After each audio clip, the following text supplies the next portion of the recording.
Hey guys, Kevin for Colony, Season 1, Episode 8, In From the Cold, and holy shit guys, this episode was amazing. By far best episode of the season. This episode, much unlike the last episode, which was good for a lot of it, there were a lot of times in that episode where it was very slow and there wasn't a whole lot going on. There were things going on, but it just wasn't as interesting. This episode was so quick. Like, there were so many things that happened. There were so many revelations in this episode, which I really love. And especially because we have 2 episodes left this season, it's going to get crazy. And like I said, by far best episode of the season. And this episode was definitely a long time coming. Like, you could definitely tell we were going to get to this point eventually. But I didn't think we'd get to in episode 8. But let's just get into it because I'm very happy we got to what we did here.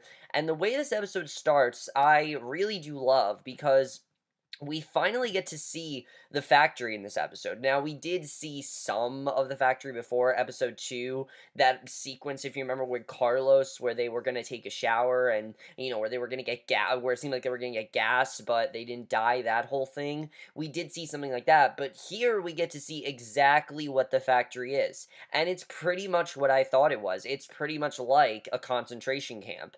I mean, you know, you work, you eat, and you sleep, and now, the difference is that you do eat and sleep, which, of course, in concentration camps, they didn't feed you, they didn't really care about sleep and things like that. There were times to sleep, but it was constant working, and this is pretty much, you work, you sleep, you eat. That's your life, and there's no getting sick, because if you fail to be of use, you die, and that's also very interesting, and it's a crazy scene. I mean, the scene where the guy is just, like, coughing, and then the guys come in and just take him. It was a really hard scene to watch, I gotta say, and they really did that very well. Like, I think they really showed how, you know, dreadful this life can be. I mean, we've heard terrible things about the factory and how bad it is and things like that, but I never expected it to be this bad. I mean, this guy was just coughing, choking. I don't even think that he was dying, and, you know, the guy was like, I'm okay, and they just straight up, you know, killed him. It was crazy. And another fact is that the factory is located in space, close enough to Earth to see it, but impossible to reach. So now we know why, if you go to the factory, you don't come back, because it's impossible to reach, and it's pretty crazy, I gotta say, the factory, but that's the world, and I'm glad that we found out what the factory was. Now there's no more mystery. Now it's not, you know, frustrating that I have to, you know, try to figure out what the factory is, and now we know, and I'm very happy about that. So, awesome sequence. I mean, very hard to watch, but definitely a really great sequence. And then the the momentum in this episode just continues, because then we get another amazing scene of Will and, you know, Katie. Basically, Will decides that it's time, that now he needs to tell Bram and Gracie that Charlie's alive and well. And if you remember, a few episodes back, I mean, Will even said, hey, don't tell Gracie what's going on. There was that whole scene, if you remember, with Katie, you know, telling Gracie something that wasn't true, and you could tell that Bram was getting suspicious. And in this episode, that suspicion ends. Gracie wants to know if her brother's coming home. Will tells her that's the plan, and that the whole reason he went to work was for the government. And as he says this, he throws a sidelong glance at Katie, who does her best to pretend not to notice. Bram is also very frustrated that his father can't offer up more information, because we know that Bram has wanted all this information, that he's a very suspicious kid. He wants answers, and it's understandable. But Will insists that he's making progress. Bram storms out, saying he'll be home late, but refuses to offer up any explanation. And Katie isn't happy, obviously, that Will decided to break the news without discussing it. He literally just did it without her thinking about it. But Will says that there was nothing discussed, there should be no secrets in this house, and the entire episode, you can tell that he's on to Katie. I mean, he knows that Katie is, you know, working with the Resistance, and he's really upset about that. And Katie knows that as well. But of course, she's going to keep up the charade and play dumb for as long as she can. Which I can understand if some people are upset that she did that, but it really does go with her character. I mean, we know the reasons why she doesn't want to tell Will, because obviously she doesn't want to ruin their marriage, things like that. It could end up really bad for them, and she's going to try to play dumb, but she really can't. I mean, you can tell that Will knows, you know, what she's really doing, and I really think they handled that really well. The scenes between Katie and Will are really, you know, they feel really distant and very apart, and it really works. I mean, honestly, that's how it should be, and I thought they handled that really well. So Snyder gets a surprise visit from Helena, and I like this because it again shows that Snyder is not above this, Helena. Helena is above him, and that he has this boss, and I think they do a good job with this. She informs him the chief minister of the Pacific Coast is coming to the colony for the anniversary of the arrival, and Snyder questions if there's going to be some type of celebration, but Helena says the visit's more of a performance review, and Snyder tells Katie he thinks things are going well, they're meeting their worker quotas, and since the execution of Geronimo, there's been no major insurrection. So basically, Helena reminds him of his abduction attempt, but Snyder dismisses this and assures her the situation's being completely handled by his counterinsurgency team. It's not Helena who needs convincing. Helena has her doubts about Snyder's leadership style, while she wants to maintain order through fear. Snyder believes the same goal can be achieved by giving people a different quality of life. Helena isn't going to waste time arguing over their different ideologies. Snyder will be given the chance to discuss his policies with Chief Minister himself, but she does warn Snyder that nobody else is doing it his way. So it's kind of this eccentric style that isn't necessary, that no one else is really doing. And she's not upset, but, no one's really, following him. So Katie then arranged to meet with Rachel, and I like this scene because I thought that Katie was going to be against Rachel and be betrayed by her, but it seems like you really see how similar these two women are.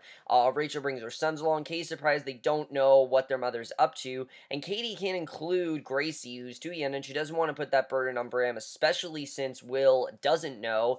Well, to her, at least, he doesn't know. You can tell that he definitely does know, but she, is, again, doesn't really, knows that he knows, but, of course, he doesn't really know. So Katie tells Rachel she wants out. If Broussard had followed through with Quayle's orders, her children would be without a mother, and she can't have that. Half the cells dead or gone. Broussard's cover is blown, and Katie questions if it was worth the price they paid. And Rachel promises Katie that she'll go to Quayle and tell him that Katie served her time, and that he needs to leave Katie and her family alone, or she's out too, which I think it would make sense. I mean, I can understand why Katie wants out. Her husband is getting suspicious. She can tell that he definitely is not trusting her.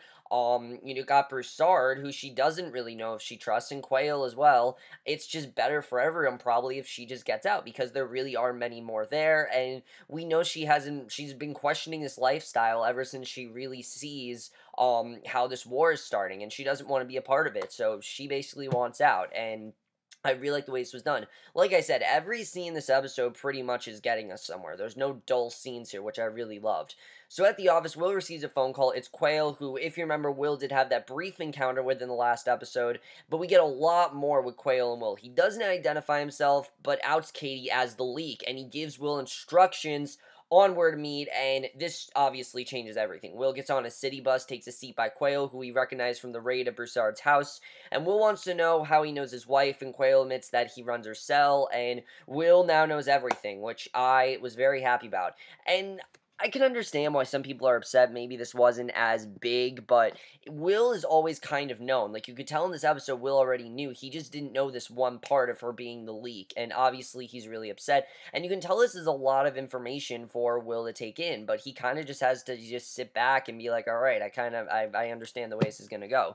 So Quayle wants to make a deal, and the deal that he makes is very interesting. He's going to turn over on his cell minus Katie. In exchange, he'll be allowed to go outside the walls with a truck fully stocked with provisions, and Will questions what's outside the wall, and Quayle says that there are a pocket of survivors who the Raps leave alone, and he gives Will his number, tells him to call when he's ready to deal, and basically it seems like they're going to work together, which is really interesting.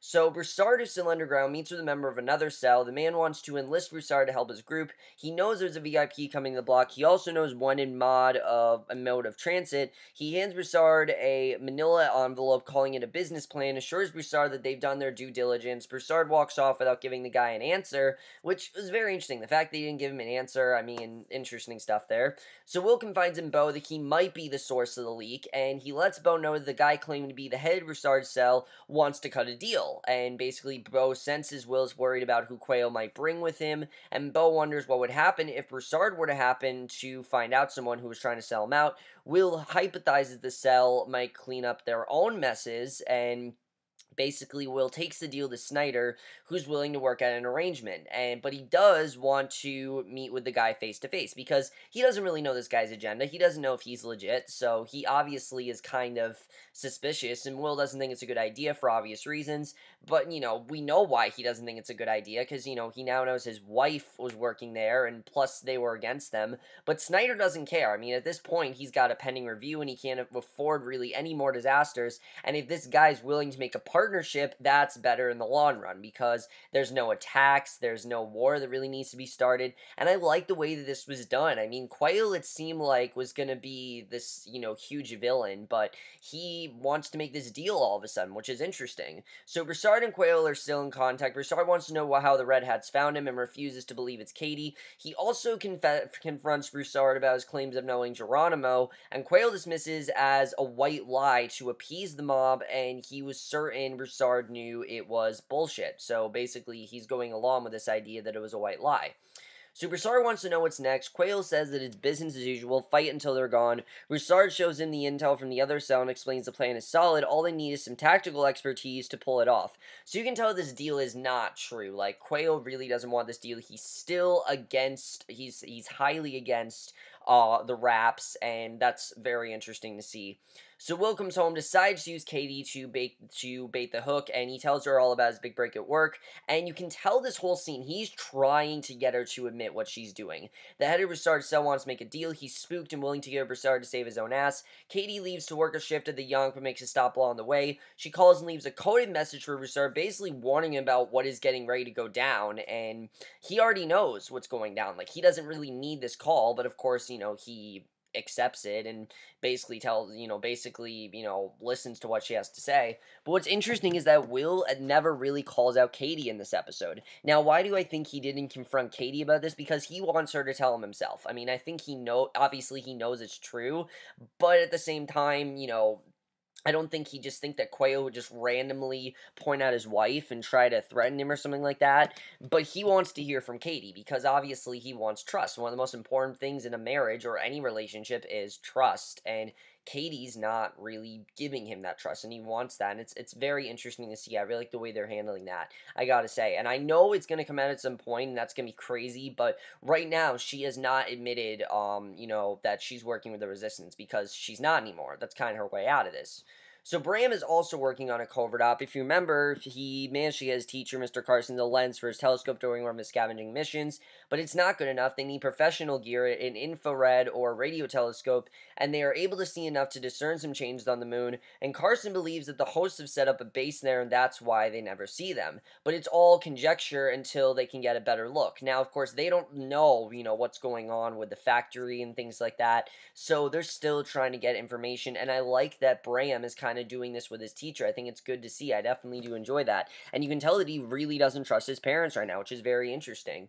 So Katie takes out the garbage. Broussard's waiting in the shadows for a wanted man. He gets around, and basically we see he's waiting in the shadows, and she tells him that Quayle sold them out, and that Will told her that he's trying to cut a deal with the occupation, and Broussard doesn't buy it. He suggests that Will could be feeding Katie false information and attempt to manipulate her, and he's part right anyway, which is true. That's what he's doing. I mean, he's basically trying to give her this, the false information part's not true, but he is manipulating her. Like, he's basically doing this to just get her to admit, alright, this is what I'm doing. Because I'm pretty sure once she admits this, Will's probably just going to cut this deal, because obviously it doesn't really do him much. And in spite of knowing that Broussard took out the other cell, and the fact that he flirted with the idea of executing her, Katie still called to warn him that the Red Hats were coming. Why? Because he's the reason she joined the Resistance in the first place. Never mind, she's the one who sold him out to the occupation in the first place, sending him to his front door. So Broussard has no illusions about Quayle, but he doesn't have him pegged as a sellout, and Quayle saved his ass multiple times when it would have been easier to walk away, and Katie knows that they have a history, but she needs Broussard to believe that this threat is real, and he thanks her for the heads up and walks off.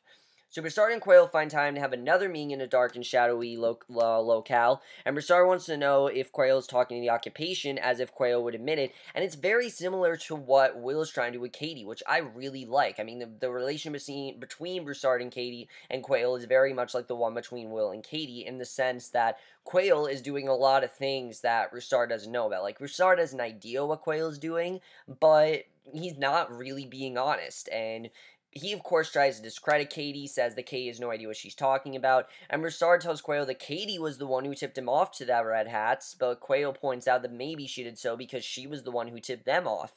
And Broussard still wants an answer to his question, and he says no, and what likely is an attempt to steer Broussard off course. And Quayle says he reviewed the details of the other cell's planning and wants to meet with them, and Broussard agrees to set it up, but Quayle says that if they're going to move forward, Broussard has to cut off all contact with Katie, and Broussard agrees. And literally, he said, look, I just want you to just cut Katie entirely, which is crazy. I mean, we know the relationship that these two have, and I think Broussard agreed to it because he wants answers. He doesn't want to hear this bullshit from Quayle, and he knows the Quayle is lying to him.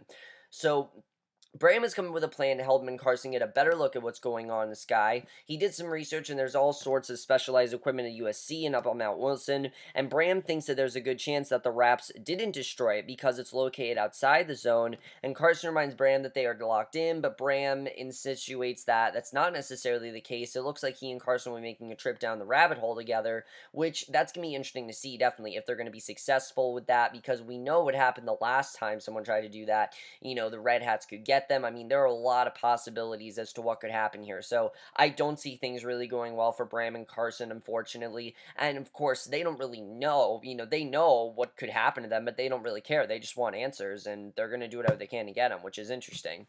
So Will then takes Snyder to see Quayle, because of course, you know, Snyder wanted a face-to-face meeting with him, and Snyder questions why he should trust a man willing to stab his own friends in the back, and I think that, you know, Snyder asks him some really reasonable questions here. Quayle responds because he's a pessimist when it comes to the future of the block. He has no desire to live under the thumb of Snyder, his compatriots, or the Raps, and he wants a transit pass code him to let him through whatever he wants. In exchange, he'll let him set up Broussard, and Snyder agrees to the deal, and he offers Will and Snyder one last piece of advice when going after Broussard: don't miss. So basically, that's what they're planning on doing. They're going to go after Broussard, and the clandestine that meets up continues. This time it's Quayle hooking up with Broussard and the guy from the other cell, and they picked up a bustling outdoor location.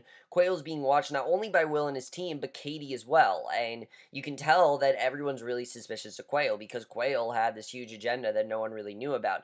She spots a Red Hat, realizes this is all a setup. Broussard's wearing an earpiece, she's able to warn him. Katie sets off some firecrackers as a distraction, and everyone scatters, including Rachel, who gets shot and killed by Red Hats, which, I mean, it's really sad to think about. Just knowing that Rachel has kids and is kind of like Katie in that sense and was trying to get out, I mean, it's crazy, because knowing this could happen to Rachel, imagine what could happen to Katie. I really don't see things going well from here on out. So Broussard escapes, which sends Snyder into a snit, but all hope is not lost. Jennifer has some good news. She has managed to identify Quayle as the informant, and he used to be a CI station chief in Berlin. He was forced into early retirement when something went wrong on the mission, and Snyder surmises Quayle is obviously not some low-level operative and orders they get Quayle into interrogation, because there's a lot of things that he's not telling them about, and obviously they want to hear from him. So Bill and Will go to where Quayle is being held, determined that Snyder not get his hands on him. Will tells him the deal's canceled, wants to know if Quayle can disappear with the block, and Quayle assures him he could hide in Will's house for 6 months and he'll never be the wiser.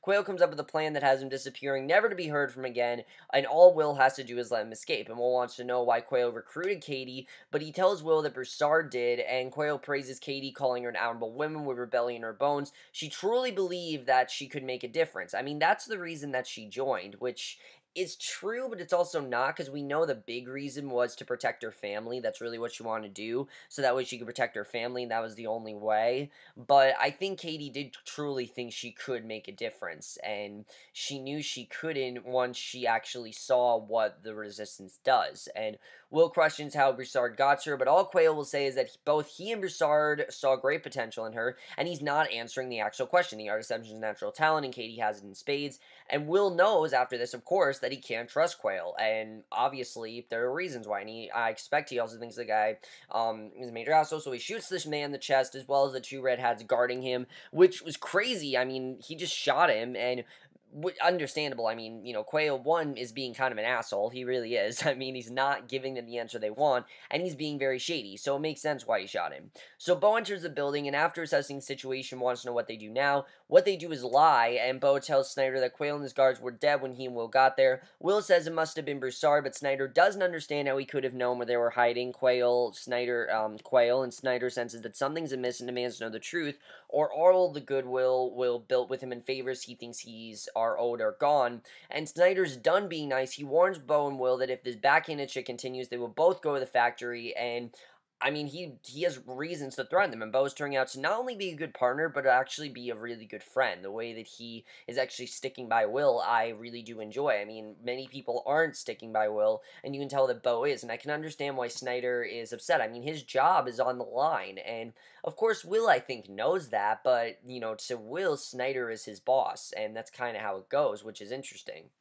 So, a crowd then gathers outside some city building. Rachel and her son's bodies are hanging there as a reminder and a warning, and it's a really hard scene to watch. I mean, not as hard as the factory scene, I think, is still the hardest scene to watch in this episode, but this was still really crazy. I mean, just knowing who Rachel was and knowing who she was to Katie, and again, when you see Katie and think of who she is and her kids and things like that, knowing this can just happen, I mean, it's crazy, and of course, it's a warning of what could happen, and I really think it's showing the impending doom that's definitely coming. So Broussard slides up next to Katie, explains he's radioactive and has to go off the grid for a while, but it isn't over yet. An opportunity will come again, and when it does, he wants her with him, and that's how the episode ends. So overall, guys, game-changing stuff. I mean, this really was a game-changing episode. You now have Quayle, who is gone and, is not working with the Resistance anymore. You have Katie, who wanted out, but now she can't get out because, Broussard is leaving, and she pretty much has to step up, and I'm pretty sure she's going to,